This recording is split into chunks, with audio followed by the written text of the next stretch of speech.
కన్నుల జారిన కన్నీళ్లు తడిపెను దేవుని పాదాలు, ఇప్పటి నుండి నీ కళ్ళు చూచును దేవుని కార్యాలు. లోకస్తుల్ని చూసినా, వారి హడావుళ్ళని చూసినా, వీళ్ళ పని బాగుందిరా, మన పని ఇట్టుంది అనుకోవద్దు. నవ్వుకోవటమే. నువ్వు ఏం చేయటం చెప్పు పెద్దగా. వాడి హడావుళ్ళు ఎన్ని రకాలుగా చేసినా సరే చిలక నవ్వులు వేసుకుంటా తిరగటమే నువ్వు. నిజమది. కాలు జారు చోటున వారు ఉన్నారు, ప్రమాదపు అంచుల వారు ఉన్నారు, వారికి తెలియట్లా సంగతి. ధనవంతుడి భోగాలు చూసి అందరూ ఏమనుకున్నారండి? అబ్బో నాయన ఆశీర్వదించబడినవాడు, దీవించబడినవాడు, ధన్యుడు. Full sound sir. ఏమైంది వాడి సౌండ్? ముగింపోయింది. చుక్క నీళ్లు. వాని ఇంటి వాకిట ఉన్నవాడు రొట్టె ముక్క నాశించాడు. అంటే నీళ్లు బహుశా వానికి ఎవరో ఒకళ్ళు తెచ్చి ఇచ్చిన బాపతుంది. ఎక్కడ? లాజరు దగ్గర. వీడి గతి చూడు, వీడికి ఆ చొక్క నీళ్లు కూడా లేవు. వీడికి ఆ చొక్క నీళ్ళు లేవు. అతనేమో రొట్టె ముక్క కోసం యాతన పడ్డాడు, అది కూడా కొద్ది రోజులు. వీడేమో చొక్క నీటి కోసం అబ్రహాము రిక్వెస్ట్ చేస్తున్నాడు. తండ్రివైన అబ్రహామా, నీ దగ్గర ఉన్నటువంటి లాజరును నా యొద్దకు పంపించు, వాని చీటికని వేలుతో ఒక చుక్క నీళ్లు నా గొంతులో వదిలితే బతికిపోతానేమో, యాతన పడుతున్నాను. పోనీ ఆ ప్రార్థన అన్నా వినబడిందా? అంగీకరించబడిందా? చూడు, నా యందు కనికరపడి తన వ్రేలి కొనను నీళ్లలో ముంచి నా నాలుకను చల్లార్చుటకు లాజరును పంపుము, నేను ఈ అగ్ని జ్వాలలో యాతన పడుచున్నానని కేకలు వేసి చెప్పాను. కనికరపడి అని వీడు కనికరాల గురించి మాట్లాడుతున్నాడు. వీడు కనికరాల గురించి, వీడు జాలి దయల గురించి మాట్లాడుతున్నాడు. బిడ్డ బిడ్డ బిడ్డ మట్టి గడ్డ. ఈ కనికరం గురించి అరే భూమి మీద నీ ఇంటి వాకిట పడున్నోడికి అంత రొట్టె ముక్క పెట్టి ఉంటారా ఏనాడన్నా కనికరపడి? కనికరము కలిగిన వాడు కనికరము గల తీర్పు పొందును, కనికరము లేనివాడు కనికరము లేని తీర్పు పొందును. కనికరము తీర్పును మించి అతిశయపడును. అందుకే మీరు కనికరం కలిగిన వారై ఉండన్నాడు. ఈడ ఆ కనికరాన్ని వదిలేశాడు. కానీ అక్కడికి పోయి ఏమో కనికరం అడుగుతున్నాడు. తండ్రివైన అబ్రహామా, నా మీద కనికరపడి. ఓ అబ్బో, కనికరపడి నువ్వు చూపించావురా. లాజర్ అనే దరిద్రుడు ఈ ధనవంతుడు అనేవాడికి దేవుడిచ్చిన చివరి అవకాశం. వానికి సాయం చేయరా, నిన్ను తప్పిస్తా అని దేవుడిచ్చిన చివరి ఆప్షన్ ఎవరన్నా ఉన్నారంటే ఆ ధనవంతుడికి ఈ దరిద్రుడే, లాజరే. ఆ లాజరుని కూడా వాడు వినియోగించుకోలేకపోయాడు, హెల్ప్ చేయలేకపోయాడు, అందుకే పోయాడు. కాబట్టి మళ్ళీ నొక్కి వక్కాణిస్తున్న ఈ ఒక్క పాయింట్ మనసులో పెట్టుకొని, భక్తిహీనుల క్షేమం నీ కంటబడ్డప్పుడు మత్సరపడొద్దు, నిన్ను నువ్వు విమర్శించుకోవద్దు. నా కర్మ, నా దరిద్రం నాకిట్ట తగలబడిందని శాపాలు పెట్టుకోవాకు. నువ్వు భక్తిపరుల లిస్టులో ఉన్నావు, నువ్వు భక్తురాండ్ర లిస్టులో ఉన్నావు గనుక నీ విషయంలో దేవుడు స్పెషల్గా జోక్యం చేసుకుంటాడు. అందరు వేరు, నువ్వు వేరు. అందరి లైఫ్లో నీ లైఫ్ వేరు. అందరి జీవితాలు అలా ఎందుకున్నాయి, నా జీవితం ఎలా ఎందుకుంది అంటే, అడవిలో దేవదారు వృక్షాలు చాలా ఉన్నాయి. ఒక ఆయన వచ్చాడు, మార్కర్ తీసుకున్నాడు, ప్రతి చెట్టు దగ్గరికి వెళ్ళి చూస్తున్నాడు. 2-3 చెట్లు చూస్తున్నాడు, 4వ చెట్టు దగ్గర ఒక గీతకేస్తున్నాడు. మళ్ళీ 2-3 చెట్లు తిరుగుతున్నాడు, 4వ చెట్టు దగ్గర ఒక గీతకేస్తున్నాడు. అట్లా ఉన్న చెట్లన్నిటిలో మొత్తంలో 2 భాగాలు చేశాడు. ఒకటి గీతలు గీయబడ్డ చెట్లు, ఒకటి గీతలు గీయని చెట్లు. గీతలు గీయబడ్డ చెట్లు అంటే ఎంపిక చేయబడ్డ చెట్లు, ఎన్నుకున్న చెట్లు, ఏర్పరచుకున్న చెట్లు, ప్రత్యేకించుకున్న చెట్లు, దేవుడు కోరుకున్న చెట్లు కొన్ని ఉన్నాయి. అవే భక్తులు, వారే భక్తులు. లోకములో నుండి ఆయన వేరుపరచుకున్నటువంటి పాత్రలు. వారెందుకలా, నా బతుకెందుకు ఎలా అనే మాట నీకు నాకు రాకూడదు. ఎందుకో చెప్తా. ఈ మార్క్ చేశాడు కదా, గీతలు గీశాడు కదా, ఈ చెట్లు మిగిలిన చెట్లకి వెళ్ళి చూసినాయి. ఏంటి మీ మీద మార్క్ చేయలేదేంది, మిమ్మల్ని కోరుకోలేదా? ఏదో మరి ఆయన ఏందో మరి మమ్మల్ని కోరుకున్నాడు. మురిసిపోయినాయి. మిగిలిన చెట్లు మౌనంగా ఉన్నాయి.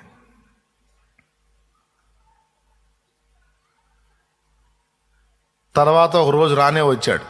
వచ్చేటప్పుడు ఒట్టిగా రాలా, రంపాలు తీసుకొని వచ్చాడు. రంపాలు తీసుకొని వచ్చి ఇక కోత మొదలు పెట్టాడు. మార్కు చేసిన చెట్టుని కోస్తున్నాడు. రంపం తీసుకొని ఇక కోత మొదలు పెట్టాడు. అప్పుడు కొయ్య బడని చెట్లు నవ్వటం మొదలుపెట్టినాయి. ఏంటి ఇప్పుడు బాగుందా? ఏంది మిమ్మల్ని కోరుకున్నాడా? కోరుకున్నాడు, భలే కోరుకున్నాడు. మా జోలికి రావట్లేదమ్మా, దేవునికి స్తోత్రం. మమ్మల్ని వదిలేశాడమ్మా. ఆ మార్కు మా మీద పడకపోవటమే మంచిదమ్మా, స్తోత్రం. అది కొంతమంది అనేజలు అంటారు కదా, ఆ యేసు ప్రభుని మీరే కలిగి ఉండి మీరే బొండరు అడిగిపోతారు. మాకొద్దురా బాబా, ఆ పత్యాలు మాకొద్దు, ఆ దేవుడు మాకొద్దు. ఏం పత్యాలు రా నాయన, పసికర్లోడికి కూడా లేవన్నీ పత్యాలు. అది చేయకూడదు, ఇది చేయకూడదు, అలా ఉండకూడదు, ఎలా ఉండకూడదు, అట్లా ఉండకూడదు, ఎట్లా ఉండదు. అది ఏంటి ఇది? మీరే ఆనందించండి. మార్కు చేసిన చెట్టు కోసి అవతల పడేశాడు. మొత్తాన్ని కోత పెట్టేశాడు. అప్పటిదాకా నిటారుగా నిలిచిన పాపం ఆ మిగిలిన చెట్ల ముందు నేల మట్టుకు పడిపోయినాయి. అప్పుడు నిటారుగా నిలిచిన మార్కు వేయబడిన చెట్లు అడ్డంగా పడిపోయి పాపం నేల మట్టుకు పడిపోయిన చెట్లను చూసి ఎంత నవ్వుకొని ఉంటాయి. దేవునికి స్తోత్రం, హల్లెలూయా. అంతటితో వదిలిపెట్టాడా? వాటన్నిటిని మనుషుల చేత వాటి స్వస్థలం, సొంత ప్రదేశం నుండి, తమ తోటి వారి యొద్ద నుండి వాటిని విడగొట్టాడు. తీసి ఎక్కడి నుంచి దొల్లిచ్చాడు తెలుసా? వాటిని ఈ పర్వత శ్రేణుల్లో ఉంటాయి అవి, అక్కడ కట్ చేసి అక్కడి నుంచి దొల్లించడం మొదలుపెట్టారు. కిందికి కొయ్యటం ఒక బాధ అయితే, పైనుంచి కింద పడేయటం రెండో బాధ అయితే, మరి వాళ్ళు మిగిలిన చెట్లు ఏమో నిలబడి ఇదేమో కొంతమంది ఫీల్ అవుతారు కదండి, నాకు అవమానం వచ్చింది అన్నయ్య, వాళ్ళందరి ముందు నా పరు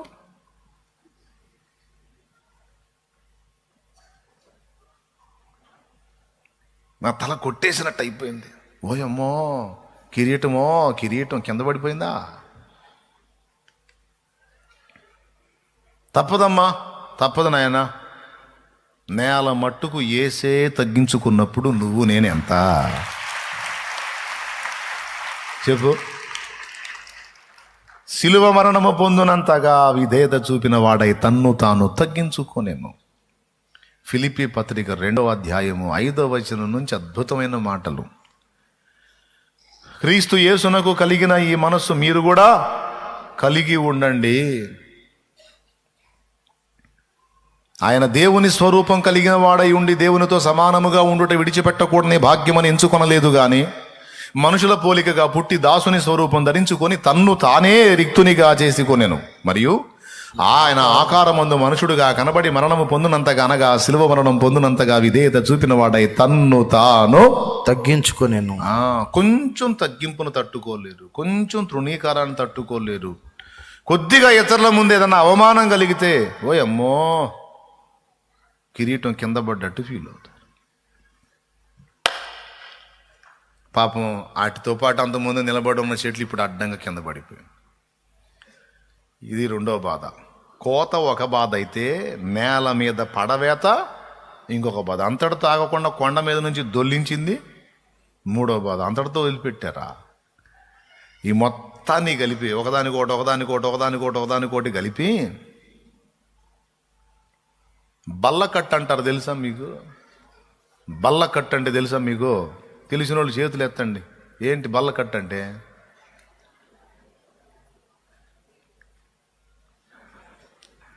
కట్టెలన్నిటినీ వరుస క్రమంలో పేర్చి ఒకదానికోటి కట్టేసి మొత్తాన్ని నీళ్ళలో వేసేస్తారు.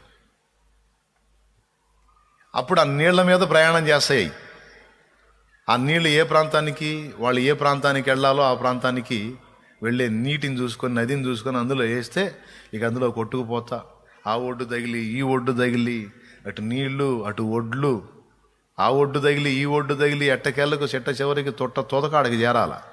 ఎడికి చేరాలా? కోత పెట్టాడే ఆయన ఎంపిక చేసిన స్థలానికి చేరాలి. చూడు, అన్ని బాధలే. మిగిలిన చెట్లకి బాధలు ఉన్నాయా? అబ్బే లేవు. అందరూ బాగానే ఉన్నారు, నాకేందన్నా? అందరూ బాగానే ఉన్నారు, నాకేంది? ఏం చేద్దాం? మరి నిన్నే కోరుకున్నాడు దేవుడు. కోరుకున్నాడు కనుకనే కోత పెట్టాడు.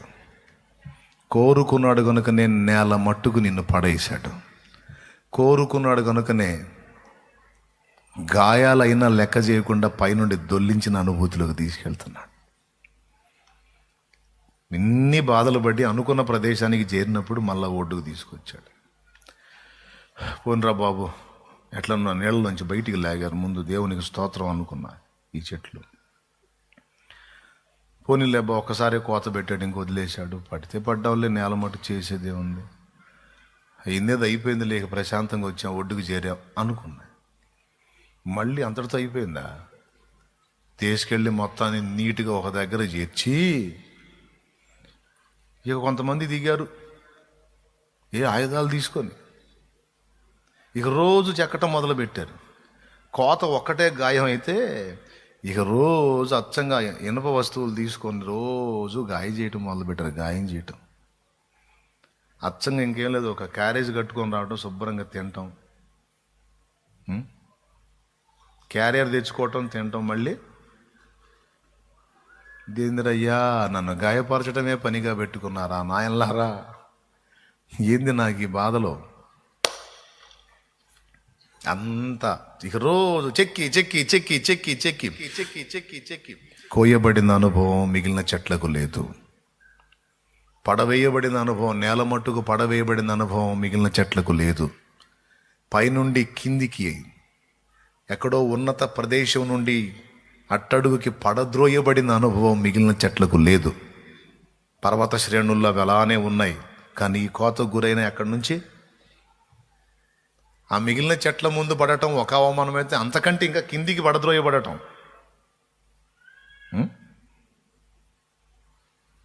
ఎన్ని బాధలో చూడు. అక్కడి నుంచి బల్లకట్టుగా మారి అనుకున్న ప్రదేశానికి చేరితే అక్కడి నుంచి ఒడ్డుకులాగి కొద్దిగా ఊపిరి తిప్పుకొనియటం, మళ్ళా బాధటం. స్తోత్రం. మళ్ళీ వరుసగా కొట్టేస్తే మొత్తానికి పోతాను. అందుకని కొంచెం ఊపిరి తీయటం, కొంచెం ఊపిరి తిప్పుకోవటం, మళ్ళా.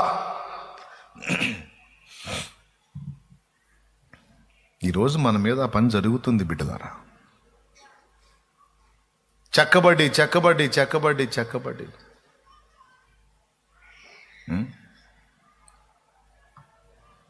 పాపం ఎండబెట్టబడ్డాయి, ఎర్రని ఎండలో మాడిపోయాయి, కొమ్మలన్నీ కత్తిరించబడ్డాయి. ఇంకొక రకంగా చెప్పాలంటే ఇంకేం లేదు, ఒట్టి స్తంభంలాగా ఉంది, ఇంకంతే, ఏం లేదు. దానికి ఉన్న కొమ్మలన్నీ పోయినాయి, ఏం లేదు. నకిషీ పని, రకరకాల పనులు దాని మీద చేసి చేసి చేసి చేసి చేసి వాటన్నిటిని ఇక మళ్ళీ పైకెత్తి ఓ ప్రదేశానికి తీసుకెళ్తా ఉన్నారు. ఇంకేడికి తీసుకెళ్తున్నారు నాయన? ట్రీట్మెంట్ ఇంకా అయిపోలేదా? మళ్ళీ ఇంకేం ట్రీట్మెంట్ ఉంది? అక్కడ ఆల్రెడీ మార్క్ చేసున్న ప్రదేశాలు ఉన్నాయి. ఆ మార్క్ చేసున్న ప్రదేశాల్లో గుంటలు తవ్వి ఒక్కొక్క దాన్ని ఒక్కొక్క ప్రదేశంలో నిలబెట్టడం మొదలుపెట్టారు. అంతటితో అయిపోయిందా? నిలబెట్టిన వీటన్నిటిని ఎత్తి మీద బోరు వేశారు, అటు ఇటు గదలకు. చూడు ఎన్ని బాధలు, దేవదారు బాధలు. మొత్తం వెయిట్ వేసేసి దాని మీద ఏదో కప్పులాగేసి పడేశారు. మళ్ళీ దాని మీద ఇంకా అంతస్తులు నిర్మించారు. అంతా అయిపోయింది, అంతా అయిపోయింది. అవి కూడా అనుకునే మా పని అంతా అయిపోయిందని. ఒకరోజు ఏందో చాలా వేలాది మంది, లక్షలాది మంది గుంపు కూడారు. అందరూ ఈ దేవదారు రాళ్ళ చుట్టూ వీటి మీద కట్టబడిన దాని చుట్టూ గ్యాదర్ అయ్యారు. చూస్తే లక్షలాది మంది. కొంతమంది ప్రత్యేకమైన వస్త్రాలు ధరించుకున్న వ్యక్తులు వచ్చారు. వచ్చి ఈ దేవదారు చెట్ల మధ్యలో ఏవేవో కొన్ని కల్పించారు. ఆ కల్పించబడిన దగ్గరకు వచ్చి ఏవో కొన్ని కార్యాలు చేశారు. తర్వాత ఒక ప్రత్యేకమైన వ్యక్తి ఉన్నాడు, ఆయన స్పెషల్గా రెడీ అయ్యాడు. అతను వచ్చాడు. అతను కదులుతున్నా, అతను మాట్లాడుతున్నా అందరూ నిశ్శబ్దం అవుతున్నారు. అతను వచ్చి ఆకాశం వైపు చేతులెత్తి అతనేదో కొన్ని మాటలు అన్నాడు. ఇటు యాజకులు, అటు అతను, ఇక ప్రజలు అంతా మాట్లాడుతూ ఉంటే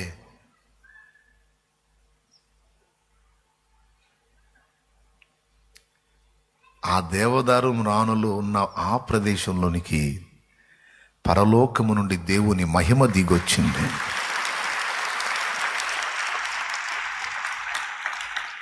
ఆ మహిమ, దాని యొక్క ప్రభావం ఎంత ప్రభావం ఉందంటే ఈ మ్రాన్లు కదిలిపోతున్నాయి. అంత ప్రభావంతో ఆ తేజస్సు దిగొస్తే అప్పుడు ఈ దేవదారు మ్రాన్లు గుర్తుపట్టినాయి. అమ్మో, ఏమిటి ప్రభావం, ఏమిటి మహిమ, ఏమిటి ఆనందం. ఓ, ఇంతవరకు మేము పుట్టినది మొదలుకొని ఇంతవరకు ఎన్నడూ అనుభవించని ఒక మధురమైన అనుభూతి, ఆనందకరమైన స్పర్శ. ఏమిటి స్పర్శ? సృష్టికర్త స్పర్శ. సృష్టికర్త స్పర్శ, నిర్మించిన వాని స్పర్శ, మొలిపించిన వాని స్పర్శ, పుట్టించిన వాని స్పర్శ. ఆహా! ఇప్పుడు మమ్మల్ని తాకింది ఎవరో, మమ్మల్ని స్పర్శించింది ఎవరు, మమ్మల్ని నింపింది ఎవరో, మమ్మల్ని ఆవరించింది ఎవరో? ఎవరు? సృష్టికర్త. సృష్టికర్త ఆయన తేజో మహిమ దిగొచ్చిందా? మా మీదకి, మా మీదకి, మా మీద, మా మీదిగా నేల మట్టుకు నరకబడిన మా మీదగా, గాయపరచబడిన మా మీదగా, కోయబడిన మా మీదగా ఆయన దిగొచ్చింది. ఆయన తేజో మహిమ దిగొచ్చింది. మాకా ఈ ధన్యత. నరకబడిన మా మీదకి, మా మీదకి. అయ్యయ్యో, ఆ చెట్లు ధన్యం అనుకున్నామే, అవి అలానే ఉన్నాయి అనుకున్నాం. అయ్యో, మా పని అయిపోయింది అనుకున్నాం, మా బ్రతుకులు చిన్నాభిన్నం అయిపోయినాయి అనుకున్నాం. అయ్యో అయ్యో అయ్యో. ఈ మహిమకా, ఈ మహిమకా, ఈ మహిమకా, ఈ మహిమకా. ఇందుకా నన్ను పిలిచింది, ఇందుకా ఏర్పరిచింది, ఇందుకా మార్క్ చేసింది. లక్షలాది మంది ఆ మహిమ దిగొచ్చినప్పుడు ఈ దేవదారులు అక్కడ తల ఎత్తుకొని మందిరాన్ని మోస్తా ఉంటే లక్షలాది జనులు వచ్చి సాష్టాంగపడి సైన్యములకు అధిపత్యగు యెహోవా పరిశుద్ధుడు, పరిశుద్ధుడు, పరిశుద్ధుడు, పరిశుద్ధుడు, పరిశుద్ధుడు, పరిశుద్ధుడు. ఆయన దేవాలయ ప్రాంగణం ఎదుట సాగిల పడదము, రండి. ఆయన సన్నిధిలో సాష్టాంగపడి నమస్కారం చేద్దాం. రండి, రండి, రండి, రండి, రండి, రండి. ఆయన మహిమ మమ్మల్ని ఆవరించినందున భూజనులందరూ, పరిశుద్ధ ప్రజలందరూ, పరిశుద్ధ దేవుని ఏర్పరచుకున్న పాత్రలన్నీ మా ముందు వచ్చి సాష్టాంగపడి,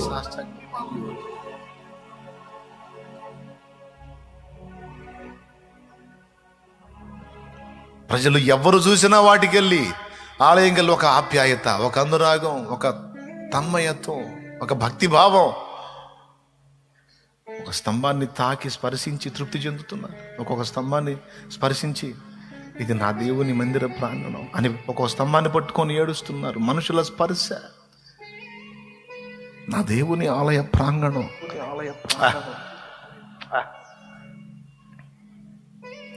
ఎంత ధన్యతయా. మరి మిగిలిన చెట్లకు ఉందా? మరి నాకే ఎందుకంటే మరి అందుకే నిన్ను కోరుకున్నాడు, నిన్ను ఏర్పరచుకున్నాడు. అందుకే నీ విషయంలో స్పెషల్గా జోక్యం చేసుకున్నాడు. నాకెందుకు ఈ అవమానాలు, నాకెందుకు ఈ అన్యాయం, నాకెందుకు ఈ గాయం, నేను చేసిన ద్రోహం, నేను చేసిన పాపం. నా చెట్టు అనుకున్నట్టు ఈరోజు నువ్వు నేను అనుకుంటాం కొన్ని సందర్భాల్లో. నా జీవితంలో నేను కొన్ని చేదైన ఘట్టాల్లో దేవుణ్ణి ఇలానే ప్రశ్నించాను. ఎందుకయ్యా నన్ను ఇట్లా చేశావు తెలియక. తర్వాత ఇంకా ఏమంటానన్నమాట, ఎందుకంటే నాకు అర్థమైంది ఆయన అన్యాయస్తుడు కాదు. అసలు అడవి చెట్లలో నుండి నన్ను కోరుకోవటమే నా అదృష్టం.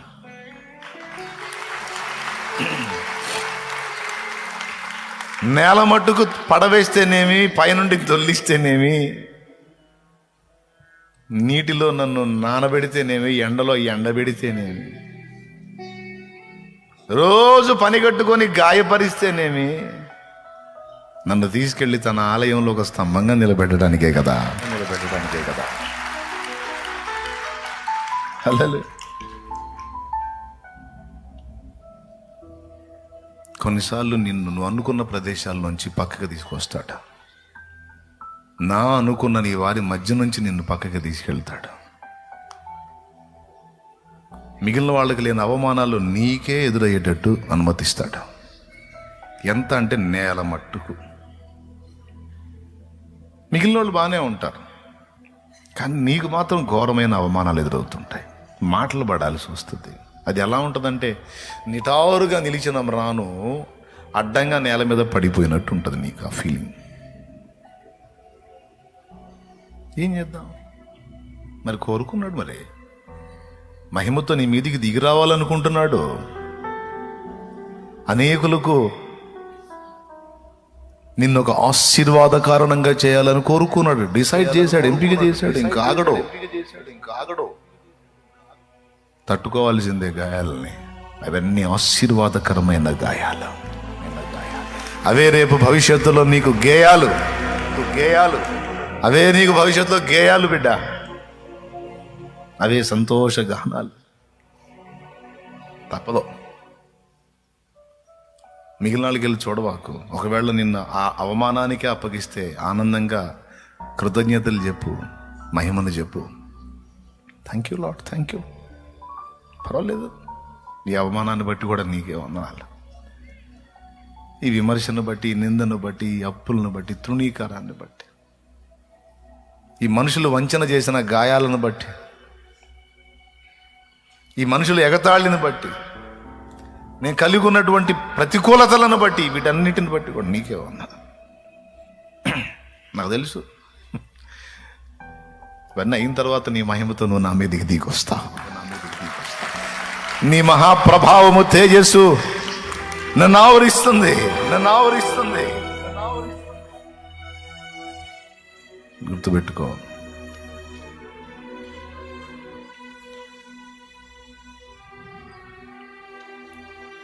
కాల్చబడకపోతే స్వర్ణం విలువ పొందలేదు.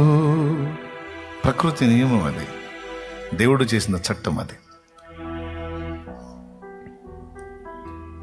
చీల్చబడని మేఘం వర్షించలేదు, దున్నబడని భూమి పంటనివ్వదు, చెక్కబడని శిల శిల్పం కాదు. దేవుడు నీ జీవితంలో జోక్యం చేస్తున్నాడు. నాకే ఎందుకు ఇలా అన్నదానికి సమాధానం చెప్పాను. భక్తి పరులారా, లోకము నుండి నా ప్రభు ఏర్పరచుకున్న వారలారా,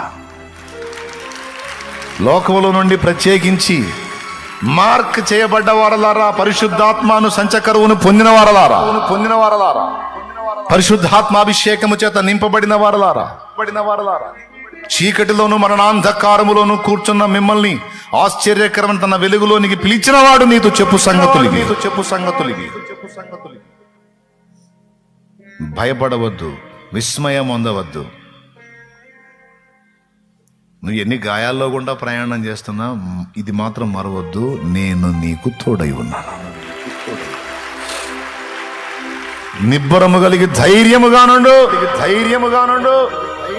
నేను నీకు తోడై ఉన్నా. ఎదురవుతున్న ప్రతికూలతను బట్టి కంగారు పడిపోవక. మిగిలిన వాళ్ళకు ఉండవు, నువ్వు 100 సార్లు వెతికినా ఉండవు. నిన్ను నేను స్పెషల్గా ఏర్పరచుకున్నాను కనుక నీకు స్పెషల్ ఉంటుంది అంతే.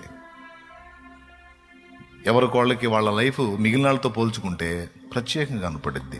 ముఖ్యంగా దేవుని పిల్లలకి. నా జీవితం ఎంతమంది ఒప్పుకుంటారు ఈ మాట? మిగిలిన వాళ్ళతో పోల్చుకొని ఎవరి లైఫ్ వాళ్ళు, ఇదే నా లైఫ్ డిఫరెంట్గా ఉంది అనిపిస్తుందా లేదా? నాకు అనిపించింది, అందుకని నేను. మీకు కూడా మరి అదే ప్రత్యేకించుకోవటం అంటే. వాళ్ళు ప్రత్యేకించుకున్నాడు. అందుకే పోల్చుకోవద్దు, ఎవరితో పోల్చుకోవద్దు. ఒకటే మెంటల్గా ప్రిపేర్ అయిపో. నేల మట్టుకు నీ తోటి చెట్లు ఉంటే ఆకాశానికి ఉంటే అలానే నువ్వు మాత్రం నేల మట్టుకు అడ్డంగా పడవేయబడినా ఇబ్బంది పడొద్దు. నీ తోటి కొలీగ్స్, నీతో జాబ్ చేసేవాళ్ళు నిలబడి ఉంటారు చెట్ల వల్లే, నువ్వు మాత్రం వాళ్ళ ముందు అడ్డంగా పడ్డ చెట్టు వల్లే ఉంటావు. ఎగతాళి చేయొచ్చు, నవ్వుతుండొచ్చు కూడా నిన్ను బట్టి. Don't worry. నిన్ను ఆయన మందిరములో ఒక స్తంభముగా చేయటానికి కోరుకున్నాడు. నీ మీద తన బరువు బాధ్యతను ఉంచాలని డిసైడ్ అయ్యాడు. నీ భుజాల మీద భారం ఉంచాలని కోరుకున్నాడు. భక్తిపరురాలా, కలవరపడొద్దు, కలత చెందొద్దు, నిరాశపడొద్దు, అవిశ్వాసానికి తావివ్వద్దు, అడ్డ ప్రశ్నలు వేయొద్దు దేవుణ్ణి. నీ చిత్తమే నా ఎడల సిద్ధించుగాక అంటూ దేవుని మహింపరచు. ఆమేన్.